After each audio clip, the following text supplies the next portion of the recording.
susunod na programa ay rated PG. Ito ay nangangailangan ng patnubay at gabay ng magulang para sa mga batang manonood. Hindi nagdalawang isip si Balahadja na isiwalat ang sikreto ni Moira kay RJ tungkol sa nilalaman ng hard drive sapagkat alam niya na wala na siyang mapapalapa kay Moira. Pera lang naman ang mahalaga kay Balahadja kaya naisipan niyang perahan si RJ kapalit ang sikreto ni Moira at pumayag naman si RJ dahil desperado na siya. Desperado na si RJ na malaman ang tinatagong sikreto ni Moira at hindi nga siya nagkamali sapagkat nalaman rin niya na si Moira pala ang totoong tumulak sa kanya. Pero malakas pa rin ang pakiramdam ni RJ na may tinatagong malaking kasalanan pa rin sa kanya si Moira na mas malala pa kaysa sa pagtulak sa kanya sa hagdan. Naikwento kasi ni Carlos kay RJ na parang magkapatid na silang dalawa noon sa med school kaya napaisip si RJ na baka may nalalamang sikreto si Carlos tungkol kay Moira.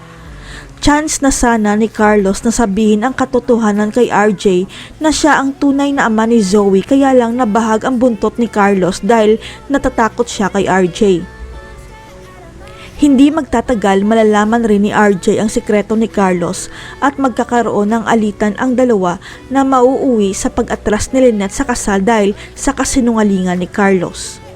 Habang si Balahadja naubos na naman ang pera kaya may naisip na naman siyang pakulo para magkaroon ng pera kaya lalapit siya kay Annalyn dahil may isisiwalat siya.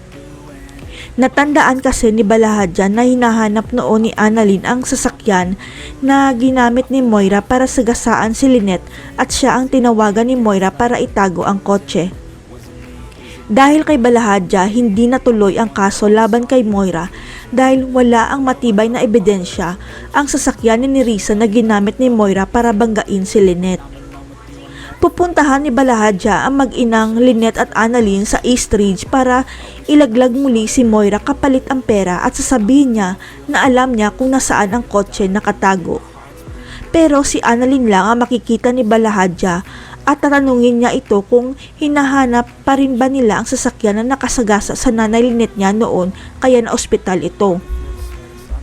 Tandang-tanda ni Annalyn nang sumugod siya sa bahay ni Moira para hanapin ang sasakyan at isinusumpa niya na hanapin niya ang sasakyan para masampahan ng kaso si Moira.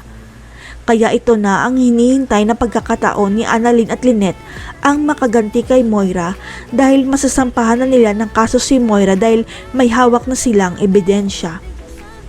Tutulong rin si Nerissa sa kaso laban kay Moira dahil sasakyan niya ang ginamit ni Moira sa pagbangga kay Lynette at makaganti na rin siya sa kaibigan niyang walang utang na loob. Si Lynette at Annalyn kaya ang magsasampa ng kaso laban kay Moira kung ayaw ni RJ. Alam na kaya ni RJ ang sikreto ni Carlos kaya tinanong niya ito tungkol kay Moira. Abangan.